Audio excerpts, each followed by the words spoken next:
함께 읽으신 말씀의 제목이 한 해를 성찰하는 신앙인의 복된 자세. 이 말씀 가지고 올 한 해를 우리가 성찰하고 말씀대로 또 우리가 새해를 맞이하기에 부족함이 없는 그런 복된 믿음을 우리가 하나님 앞에 소유하고 준비하는 이런 은혜가 있기를 주의 이름으로 먼저 축원을 드립니다. 제가 얼마 전에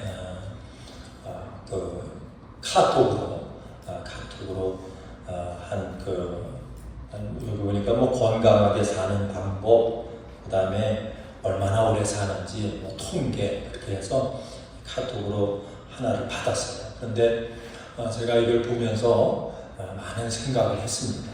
그 생각 가운데 어제 수요일 날도 제가 이제 말씀을 드렸는데 우리 성도들 많은 분들이 듣지 못해서 이건 좀 한번 모든 분들이 다 듣고 알았으면 좋겠다. 그래서 오늘 다시 여러분들에게 이걸 좀 나누기를 원합니다. 우리 요즘 한국에서 흔히 하는 얘기가 또 미국에서도 하는 얘기가 100세 시대다 이렇게 얘기를 합니다. 그럼 100세 시대다라고 하는 얘기가 어떤 얘기예요? 보통 100살은 산다. 그렇죠? 평균적으로 100살은 산다. 그런 시대 속에 우리가 살고 있다. 그게 100세 시대다. 우리가 이해하는 아마 이해가 그렇게 이해를 할 거예요.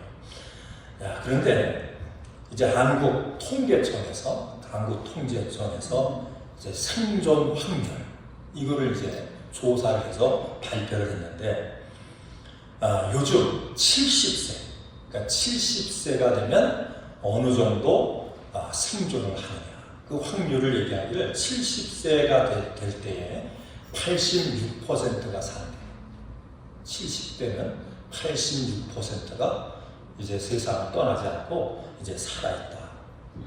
근데 75세가 되면, 자, 5년 차이죠? 75세가 되면 살아있는 사람들이 75세 가운데 몇 퍼센트가 살아있냐면 54%래요. 75세가 되면 54%. 80세가 되면 80세.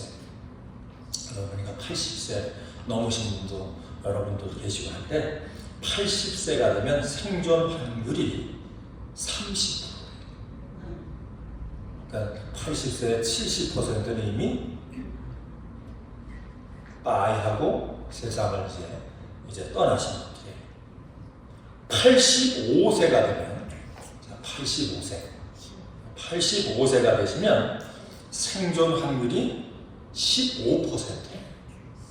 그러니까 85%는 이미 뭐예요? 세상을 떠나신 거예요. 90세가 되면 생존 확률이 5%예요.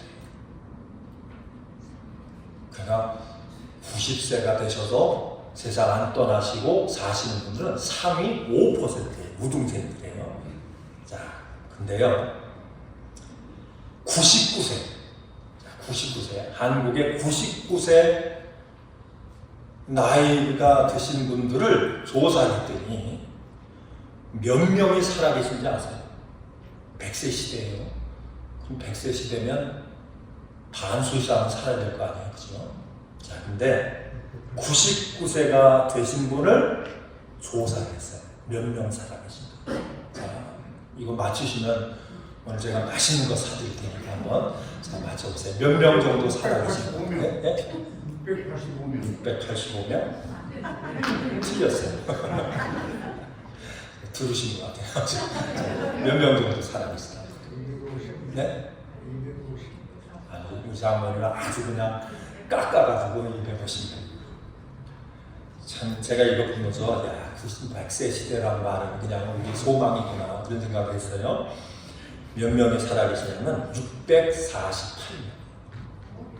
몇 명이요? 648. 자, 100세 시대라고 한 말이 그죠? 소망이죠. 그죠? 장수한다고 그러는데 99세 되신 분들이 648명. 그리고 이걸 쭉 보니까요. 90세부터 99세까지 다 합쳐봐도 합쳐와도 5만 명이 안 돼요. 91세가 12,396명, 92세가 9,969명, 93세가 7,273명. 그래가지고 쭉 합해도 다 합해도 5만 명도 안 돼요. 그러니까 90세 살기도 그렇게 쉽지가 않은 거예요. 그러니까 우리 90세 되신 분 계신가요?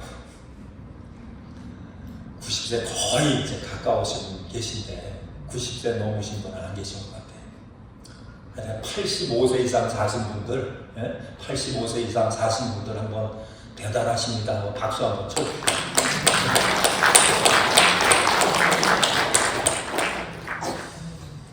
80세 이상만 살아도, 그죠? 80세 이상만 살아도 뭐 한 거예요? 보니까 이게 30%가 대단하신 거예요. 80세 이상만 살아도. 그러니까 여러분, 80세 이상 지금 살고 계신 분들은 하나님 앞에 뭐예요? 감사하죠. 그렇죠? 감사하시고 이제 99세까지 사세요. 네? 왜 아멘 안 하세요? 자, 99세까지 사세요. 네? 그래서 예전에 한참 유행한 말이, 저도 그 말 한번 했는데 같이 나눴는데 그런 말 있죠. 9988 34 하세요. 그럴 때 9988 뭐예요? 34, 약간 34. 자, 한번 옆에 분들한테 12월달 맞이했으니까 우리가 좀 여유를 가지고 자, 한번 축복합니다. 옆에 분들한테 9988 34 하세요. 한번 해보세요. 아니, 바라보시면 하셔야지 혼자서 하시는 거예요. 한번 바라보세요. 얼굴도 바라보시고. 네, 쓰셨어요. 9988 34 하세요. 그 목사님 도대체 무슨 뜻이에요? 아시죠? 그렇죠? 몰라요? 자, 99세까지 팔팔하게 살다가 3일만 아프고 4일째 뭐예요? 빨빨 하세요. 이게 9988 34. 다 9988 자, 34 하시기 바랍니다. 근데 99세까지 사는 게 이게 보통, 그죠? 보통 힘든 일이 아니다. 제가 이 말씀을 드리는 이유가 있어요. 우리가 그러면 12월달 2024년 12월달을 맞이했는데 올 한 해 지겹게 사시는 분 계세요. 야, 시간이 왜 이렇게 안 가는 거야? 지겹게 살다가 12월달 맞이했네? 그런 분 계세요. 아마 그런 분 없을 거예요. 아니, 12월달이 벌써 왔어. 그죠? 아유, 얼마 전에 송구영신 예배 드리고 뭐 했는데 어쩌다 보니까 12월달이 어쩌다. 아니, 벌써예요. 그죠? 아니, 벌써 12월달이 왔어요. 여러분, 이렇게 시간이 빨리죠. 저도 요즘 보면 주일날 설교회 때 열심히 준비해서 이제 말씀 전하고 나면요, 아니, 월요일날 새벽 기도하고 뭐 하면 금방 수요일날 와요. 수요일날 지나면 금방 주일날 와요. 얼마나 일주일이 빨리 가는지 몰라요. 그러니까 내년에는 더 빨리 갈 거예요. 그렇죠? 여러분, 그저 70만 되고 75세만 돼도 50몇 %가 세상 떠난대요. 그렇게 놓고 보면 여러분과 저에게 주어진 시간이 얼마나 있습니까? 아유, 나는 그래도 100살 이상 살 거야. 근데요, 그것도 어떻게 보면 여러분 100살 이상 살아도 그 시간, 그 나머지 시간이 따져보면 얼마 안 돼. 1년이 이렇게 빨리 가는데 10년은 얼마나 늦게 올까요? 아마 10년도 그냥 잠깐인 것 같아요. 그래서 우리가 오늘 이 말씀을 통해서 자, 가장 믿음 있는 사람, 현명한 사람은 뭐냐면 자기의 남은 때를 여러분 어느 정도 알고 사는 사람. 그래서 성경은 얘기합니다. 세월을 아끼래. 시간을 아끼래. 우리에게 주어진 시간이 너무너무 귀한 시간인데 그 주어진 귀한 시간을 귀한 시간으로 알지 못하면 우리는 어떻게 합니까? 그 시간을 그냥 낭비하는 그런 인생을 살아갈 수밖에 없다는 얘기죠. 그래서 오늘 말씀의 제목처럼 한 해를 성찰하고 우리의 인생을 성찰하고 그 성찰하는 가운데 우리가 하나님 보시기에 합당한 그런 아름다운 복받는 그런 믿음의 자세를 통해서 우리에게 남겨진 그 시간이 여러분에게 복이 되고 하나님 앞에 기쁨이 되는 그러한 승리하는 여러분 가족의 삶이 되기를 주의 이름으로 축원을 드립니다. 어떤 분이 이런 얘기를 했어요. 인간에게는 두 가지의 비극이 있대요. 몇 가지의 비극이 있다고요? 두 가지의 비극이 있대요. 첫째는 뭐냐면 자기의 마음의 소원대로 되지 않는 데서 오는 비극이래요. 자기가 원하는 대로 자기의 인생이 이렇게 되질 않아요. 자기가 계획한 대로 자기의 인생이 그 계획대로 되지 않는 데서 오는 그런 좌절감과 비극을 인생은 경험하고 맛보며 산다. 또 하나는 뭐냐면 자기의 마음의 소원대로 되는 데서 오는 비극이에요. 마음대로 되지 않는 것도 비극인데 뭣도 비극이에요? 마음대로 소원대로 되는 그 된 것 때문에 당하는 그런 비극이 있대요. 여러분, 우리는 흔히 내 마음대로 되는 것이 축복인 줄 알고 내 마음대로 안 되는 것이 이게 뭔가 비극인 것처럼 생각해서 때로는 참지 못하고 불평하고 원망할 때가 너무나 많아요. 그러나 우리가 인생을 살다 보면요, 우리의 인생이라고 하는 건 뭡니까? 나 혼자 사는 게 아니에요. 그렇죠?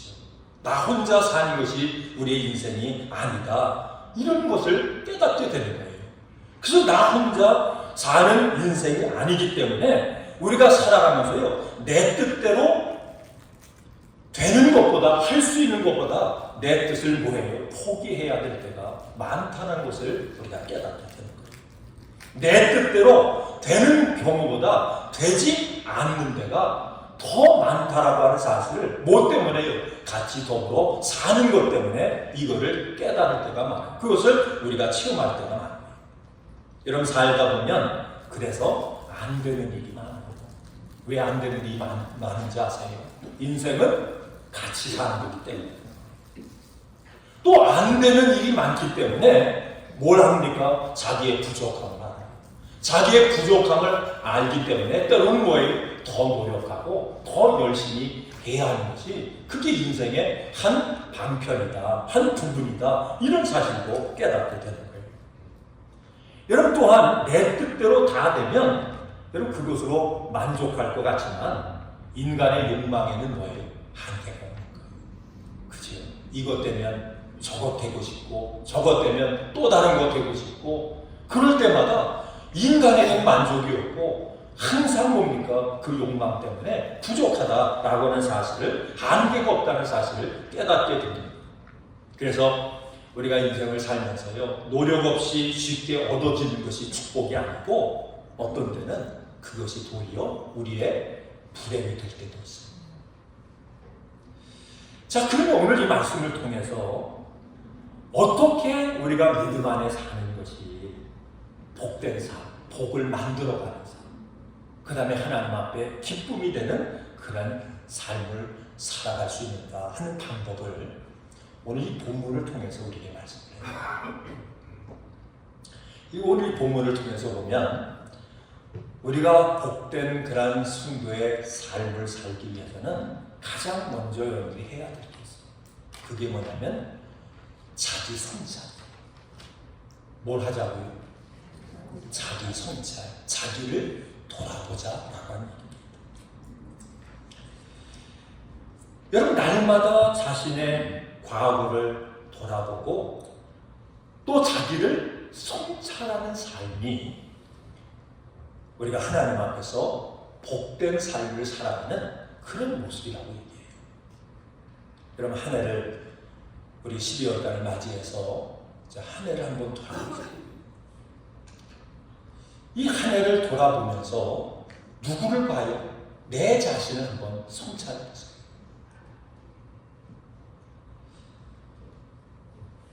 오늘 이 말씀 가운데 보면 우리 하나님 앞에 이제 예배를 드릴 거죠. 이제 예배를 준비해서 하나님 앞에 예물을 준비해서 하나님 앞에 예배를 이제 드리려고 하다가 예물을 드리려 하다가 오늘 말씀 가운데 보니까 친구하고 뭔가 싸운 일이 있든지 뭔가 관계가 이게 잘못된 그런 것이 있으면 가서 뭐 하고요? 가서 그 문제를 화해라고 하는 그 문제를 해결하고 그 다음에 와서 누구 앞에? 하나님 앞에 그 예물을 드리라. 이렇게 말씀드려요. 자, 이 말씀은 뭐지요? 우리가 예배를 드릴 때 가장 우리에게 필요한 것이 뭐냐면 자기를 돌아보는 거예요. 여러분, 자기를 돌아보면, 우리 한 해를 돌아보면 여러분 관계 속에 그저 부모와 자식 간에, 또 이웃 간에, 친구 간에, 교우 간에, 또 때로는 목사와 우리 성도 간에 뭔가 지금 얽혀있는 그런 부분들이 여러분 있습니까? 없습니까? 그걸 한번 돌아보래요. 우리가 하나님 앞에 복 있는 성도의 삶을 우리가 살기 위해서는 오늘 이 말씀을 통해서 보니까 뭐 하는 게 중요해요? 자기를 돌아보는 게 중요해요. 여러분, 성숙한 사람의 특징이 뭐냐면 자기를 돌아볼 줄 아는 거예요. 자기를 돌아보게 되면 이런 생각을 해요. 왜 이런 문제가 생겼지? 돌아보기 전에는 뭡니까? 이게 나한테 문제가 아니라 상대방의 문제, 이렇게 생각을 했는데 돌아보면 그 모든 것이 뭐예요? 그 문제의 원인이 어디에 있습니까? 나의 부족함이에요. 이걸 깨닫는 거예요. 자, 그런데 오늘 이 말씀 속에서 보니까 이 자기를 돌아보는데 오늘 말씀 속에서 누구 앞에서 돌아봐요? 예물을 드리려고 하다가, 예물을 하나님 앞에 드리려고 하다가 뭔가 잘못된 것이 생각나거든. 그러니까 자기를 돌아보는, 그래서 자기의 부족함을 깨닫는 것은 누구 앞에 왔을 때만 가능해요? 주님 앞에. 주님 앞에 왔을 때. 우리가 때로는 살다 보면요, 이런저런 문제가 있죠. 그죠? 부부 간에도 문제가 있고, 부모와 자식 간에도 문제가 있고, 그죠? 같이 모여서 신앙생활 하다 보면 어떤 데는 교우 간에도 갈등이 있고 문제가 있어요. 그런 문제가 발생해요. 또 어떤 데 보면 여러분, 목회자와 성도 간에 늘 은혜만 있으면 말이겠어요. 모든 관계가 큰 은혜롭고 모든 관계가 그냥 늘 좋으면 얼마나. 그런데 목회자와 성도 간에도 뭐예요? 문제가 생길 때가 있어요. 자, 그럼 또 오늘 말씀 통해서 보면 주님 앞에 그 문제를 가지고 와서 주님 앞에 내 자신을 돌아보는 자세를 가지면 그 문제를 우리가 해결할 수 있는 능력을 얻을 수 있는데, 대부분 뭡니까? 문제가 생기면 그 문제를 가지고 주님 앞에 가기보다는 누구 앞에 가요? 사람에게 가는 거예요. 여러분, 문제를 가지고 사람 앞에 가면 문제가 더 커져요. 여러분, 그걸 느끼세요? 문제를 가지고 주님 앞에 오면 문제가 해결되는데, 문제를 가지고 누구 앞에 가면요? 사람 앞에 가면 문제가 더 커집니다. 그래서 우리가 하나님 앞에 복 있는 그러한 성도가 되려면 자기를 성찰해야 되는데, 자기를 돌아봐야 되는데 누구 앞에 돌아보자고요? 하나님 앞에 와서, 주님 앞에 와서. 여러분, 주님 앞에 오시기를 바랍니다. 여러분의 모든 문제를 가지고 주님 앞에 나올 수 있기를 주 이름으로 축원을 드립니다. 주님 앞에 나오면 시험이 아니에요. 그렇죠? 주님 앞에 문제를 가지고 나오면, 그 시험의 문제를 가지고 나오면 주님께서 우리에게 감당할 수 있는, 문제를 해결할 수 있는 그 능력을 우리 가운데 허락해 주실 줄로 믿습니다. 그래서 주님이 주님 앞에 나왔더니, 여러분 예물을 가지고 주님 앞에 나왔더니 뭐가 생각이 나요? 우리의 과거에 잘못된 관계가 어그러진 그것이 생각이 나고, 주님 말씀하는 거예요. 가서 그 문제 해결해. 누가 말씀하셨어요? 주님이 말씀하셨어요. 그 문제를 해결할 수 있는 그 은혜와 능력을 우리에게 주셔서 가서 그 문제 해결해. 주의 말씀을 듣고 여러분, 문제가 있는 형제를 찾아갔더니 그 문제가 어떻게 됐지요? 해결된 줄로 믿습니다. 그래서 우리가 한 해를 이렇게 돌아보면서 누구 앞에 왔어요? 예수님 앞에 왔어요. 여러분, 주님 앞에서 한 해를 돌아볼 수 있기를 주 이름으로 축원을 드립니다. 돌아보는 가운데 그 모든 문제를 해결할 수 있는 그 능력과 은혜를 공급받는 이 시간 되기를 주 이름으로 축원을 드립니다. 근데 놀라운 사실은 주님 앞에 와서 우리가 과거를 돌아보고 내 여러분 삶을 돌아보면 그 모든 문제가 어디에 있었어요? 나에게 있었어요. 그 문제가 그 전까지는 상대방에게 있는 줄 알았는데, 그 전까지는 이 문제가 다른 것에 있는 줄 알았는데, 주님 앞에 와서 자기를 돌아보니까 그 모든 문제가 어디 있어요? 나에게 있구나. 그 문제가 나로 비롯되었구나. 여러분, 이것이 은혜인 줄로 믿습니다. 이것을 우리가 알아야 하나님 앞에 뭐예요? 회개가 가능한 거예요. 하나님 앞에 여러분 자기의 부족함을 고백할 수 있는 이 겸손함이 가능하게 될 줄로 믿습니다. 주님, 나에게 문제가 있었네. 하나님, 나에게 힘 주세요. 은혜 주세요. 내가 회개합니다. 이 문제를 풀 수 있는 그런 은혜와 능력을 허락해 주옵소서. 주님이 우리의 그 마음 속에, 그 간구 속에 그 믿음을 주고 능력을 주면 이제 문제가 해결이 돼서 여러분 얽혀진 문제가 풀어지고 열려지는 그런 능력의 역사가 우리 가운데 주어지게 될 줄로 믿습니다. 두 번째는 우리가 하나님 앞에 복된 자가 되려면 어떤 마음의 태도를 가져야 되냐면 디모데전서 6장 8절 말씀을 보니까 먹고 입는 것이 있는즉 족한 줄로 알라, 이렇게 말씀해요. 그러니까 하나님 앞에 복된 성도의 믿음의 자세는 뭐예요? 족한 줄로 아는 자세, 자족하는 삶. 여러분 현재의 삶에 자족하는 삶. 자, 묻습니다. 여러분 오늘 하루 먹을 거 있으세요? 없으세요? 자, 한번 아멘으로 대답해요. 자, 저는 오늘 하루 먹을 거 있습니다. 아멘. 아멘 안 하시는 분은 우리 또 오늘 또 저기 뭐 쌀이라고 좀 뒤집고 계니까. 자, 다 먹을 거 있으시죠? 입을 거는 뭐 다 입고 오셨으니까, 여기 그냥 옷 안 입고 오신 분은 한 분도 없으니까 다 입을 거 있죠, 그죠? 자, 잠잘 곳이 있으세요? 없으세요? 어떤 목사님 잠잘 거 없어가지고 지금 고민이에요. 방으더에 그런 분들 계시더라고요. 근데 다 여러분 주무시고 오셨죠, 그죠? 그러면 뭐한 줄로 여기래요? 족한 줄로. 복 있는 삶을 살려면 자족하는 삶을 살아야 됩니다. 있는 것에 만족하는 삶을 살아야 됩니다. 여러분, 이 자족하는 삶을 살 때 우리 마음속에 뭐가 이 속에서 역사하는가, 뭐가 오르면 감사해요. 자족할 줄 알아야 감사해요. 감사할 줄 알아야 우리 마음속에 또 다른 게 나와요. 그게 뭔지 아세요? 그게 기쁨이에요. 그 기쁨이 나와야 인생이 뭐죠? 행복하다. 자, 그러면 이 말씀을 좀 더 이제 확대를 해서 말씀을 드리면, 자, 여러분, 자, 제가 말씀을 드릴게요. 저는 우리 부모님에 대해서 아주 만족합니다. 너무너무 감사합니다.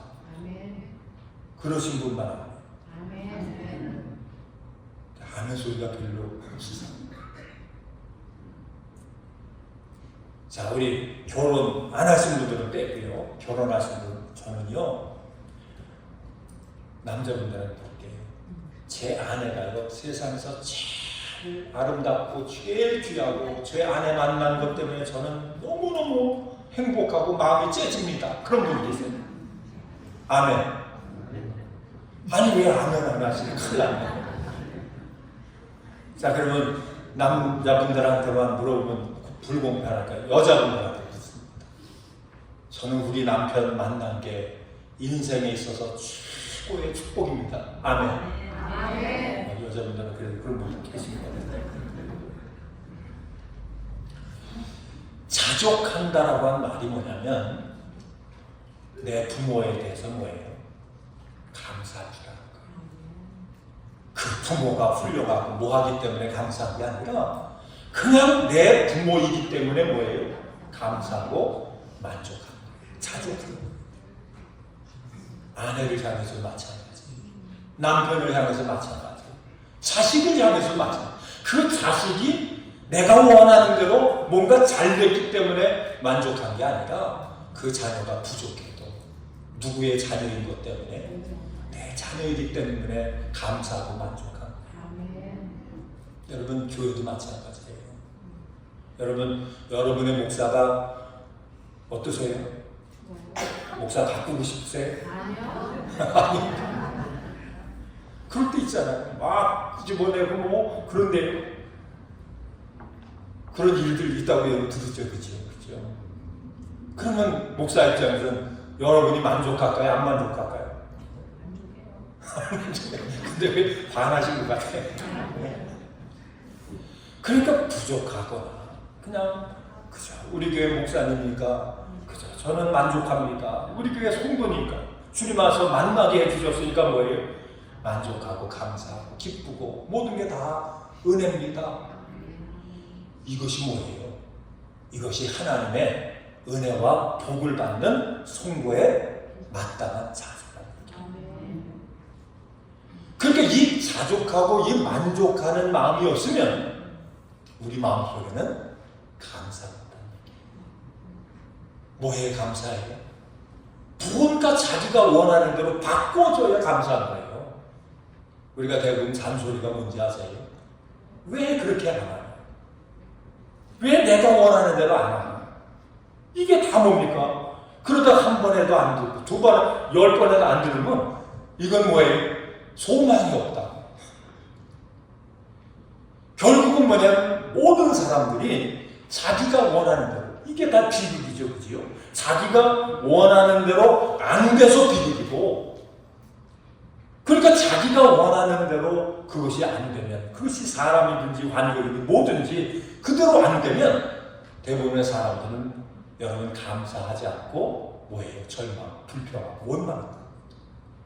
그 자세를 가지고는 그 마음을 가지고는 우리가 하나님 앞에 축복의 통로가 될 수가 없다는 겁니다. 성경은 분명히 말씀해요. 어떤 일에만 감사해라 이렇게 말씀하잖아요. 어떻게 감사해야 돼요? 범사에 감사. 그 범사는 네 마음에 들어도 안 들어도 그것에 상관없이 뭐예요? 감사해요. 감사라고 하는 말은 자족하라고 합니다. 자족할 수 있길 주 이름으로 축원을 드립니다. 그래서 그 자족할 때 하나님이 감사를 주시고 그 자족할 때 그 감사를 통해서 기쁨을 주시고 여러분 자족할 때 그 기쁨을 통해서 뭘 주신다고요? 행복을 주신다. 그럴 때 우리의 삶 속에 필요한 것을 주님께서 아셔서 구하지 않은 것까지 하나님께서 필요한 것을 공급해 주시는 이 은혜와 능력을 뭐예요? 우리가 누리게 될 줄로 믿습니다. 그래서 올 한 해 같이 신앙생활하는 게 뭐예요? 이게 감사합니다. 한번 따라서 우리 한번 옆에 분들에게 한번 해서 올해 같이 신앙생활하게 돼서 감사합니다. 한번 해보세요.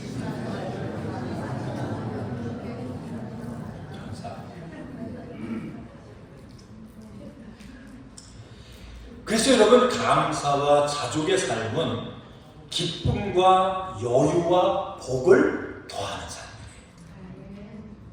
자족을 통해서 감사하는 삶을 우리가 살면 그러면 기쁨과 여유가 생긴대요. 여유. 조급하지 않는데요. 그렇죠? 여유가 생기고 그 여유가 있을 때 거기에 하나님이 뭘 더해준다고요? 복을 더해준다. 복이 더해가시길 바랍니다. 복이 더해지는 복을 받아야 올해보다 뭐예요? 내년이 달라지는 거예요. 근데 이 모든 것이 어디서 오느냐? 자족하는 그 마음에서 이 모든 것이 출발이 된다 말씀입니다. 있는 대로 살아가시기 바랍니다. 있는 대로. 그냥 있는 대로. 뭘 고쳐야 된다고 그러지 말고 그냥 있는 대로 받아들이시기 바랍니다. 오죽 한국은 천국에서 큰일 났다고 그러죠. 천국에 가면 지금 야단 났대요. 누구 때문에 야단 났냐면 한국 사람들 때문에 야단 났대요. 왜 야단 났냐면요. 하나님은 이렇게 만들어서 보냈는데 올 때는 달라진 거예요. 막 달라졌어. 그러니까 하나님이 그거 참 이게 문지기가 이게 명함 사진을 보고 이렇게 봤는데 다른 거예요. 달라서 고민이 많잖아요. 그죠? 우리 사람은 자꾸 뭔가 그냥 고쳐야 마음에 든다고 그러는데 여러분 자족은 얻은 거예요. 있는 대로 받아들여주는 거예요. 있는 대로. 그치? 진짜 사랑은 있는 대로 사랑해주는 거예요. 그런 사랑 받기 원하시죠? 저도 이렇게 보니까 있는 대로 사랑해주고 있는 대로 이뻐해주고 그런 분들이 별로 없는 것 같더라고요. 그런 분들이 별로 없는 것 같아요.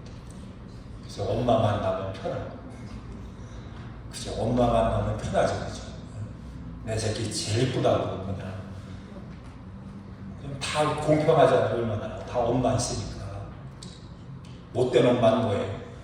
이쁜 자식은 더 이쁘다고 그러고 마음에 안 들면 안 이쁘다고 못된 엄마고, 진짜 좋은 엄마는 그저 뭐예요? 그냥 있는 대로 내 새끼 이쁘다, 최고다. 자, 우리 성도들이 그렇게 만나고요, 그렇게 신앙생활하는 게 뭐예요?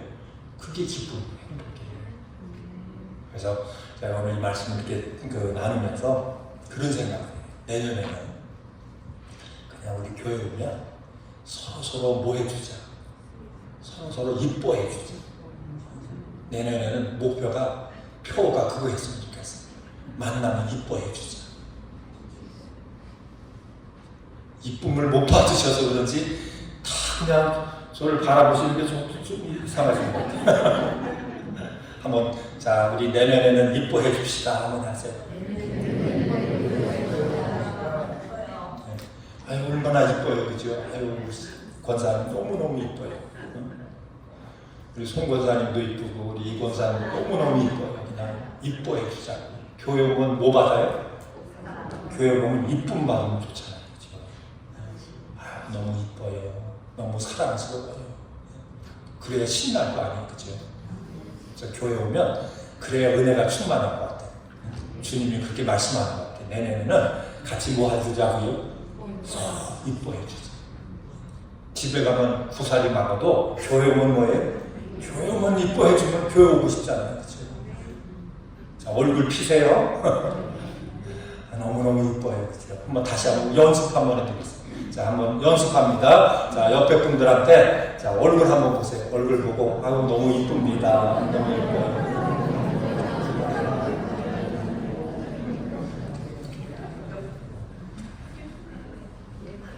자, 그 다음에 세 번째예요. 자, 세 번째는 화해의 삶을 살아야 돼요.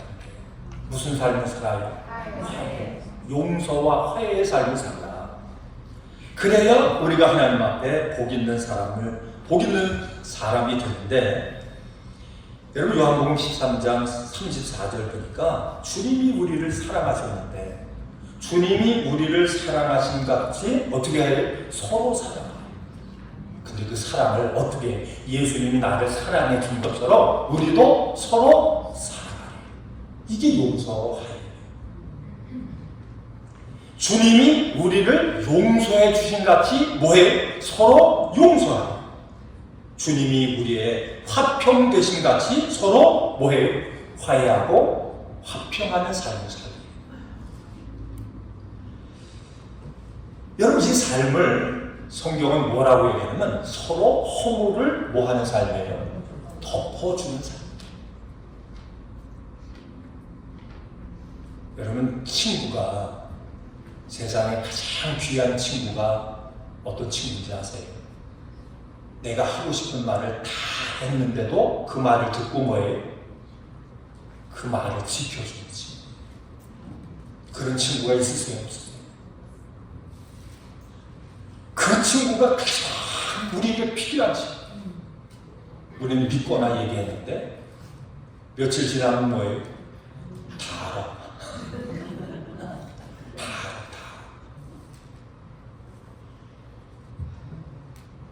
화해하고 용서하는 삶이라고 하는 건 뭐냐면, 서로를 덮어준다라고 하는 말은 뭐냐면, 내가 상대방을 뭐예요? 품어주는 거예요. 여러분, 교회가 주님의 품이에요. 여러분, 주님의 품 안에 안기시기 바랍니다. 근데 그 역할을 누가 한다고요? 그 역할을 여러분과 제가 해야 돼요.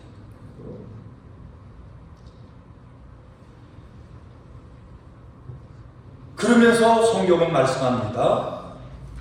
사랑하는 자는 율법을 뭐 하는 자가요? 사랑하는 자. 서로를 덮어주고 안아주고 품어주는 이 사랑을 실천하는 자가 율법을 다 이루었대요.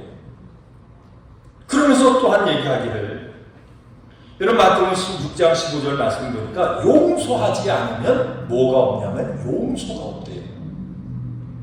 덮어주지 않으면 거기에는 진정한 사랑이 없다는 얘기예요. 그러니까 교회가 정말 여러분 가족에게 은혜가 되고 능력이 되는 교회가 되려면 서로 이뻐해주고, 그 다음에 뭐예요? 서로 덮어주고 서로 감싸주고, 그 삶을 여러분과 제가 꾸준하게 실천하게 되면 그곳에 뭐가 이루어져요? 하나님의 말씀이 이루어지는 이 능력의 역사가 나타나는 거예요. 그래서 교회는 우리가 어떤 믿음의 자세를 갖느냐에 따라서 영혼을 살리기도 하고, 영혼을 반대로 뭐예요? 병들게 하기도 하는 거예요. 근데 그 역할이 누구에게 있습니까? 우리 각자에게 있습니다. 그래서 올 한 해 은혜를 쭉 말씀을 통해 돌아보면서 여러분과 제가 어떻게 믿음의 삶을 살았는지, 내가 자족하는 삶을 살았는지, 서로를 덮어주고 이뻐해주고 감싸주는 그러한 사명은 우리가 감당했는지. 여러분, 때로는 내 자신을 돌아보지 못해서 누가 문제를 만들어요? 돌아보니까 내가 문제를 만들었지. 나에게 문제가 있었지. 그런데 그걸 깨닫지 못해서 도리어 원망하고 불평하는 그런 모습을 우리가 갖고 있지 않았는지, 이걸 다시 한번 점검하면서 내년은 어떻게 살자고요? 서로 이뻐해주고, 그죠? 서로 사랑해주고 서로 감싸주고. 그래서 교회만 오면 집에 있다가 기 팍 죽었다가, 그죠? 교회만 오면 뭐가 살아요? 아이고 기사. 옛날에 그 개그맨 그 있잖아요. 여기다 이렇게 까만 테이프 붙잡고 아이고 기사라고 있잖아요. 그래서 교회만 오면 뭐 살자고요? 기사 살지. 자, 여러분 기를 서로 뭐 해주자고요? 교회만 살려줘야 되겠죠. 그렇게 하시기 원하시죠? 자, 그렇게 하시기 원하시면 아멘. 그렇게 해서 자, 여러분과 저의 삶을 통해 우리 주님의 은혜를 통해서 하나님의 사랑과 축복이 그저 마음껏 우리가 펼쳐질 수 있는 일에 쓰임받는 여러분 모두가 되시길 주의 이름으로 축원을 드립니다. 기도하시겠습니다. 하나님 감사합니다. 오늘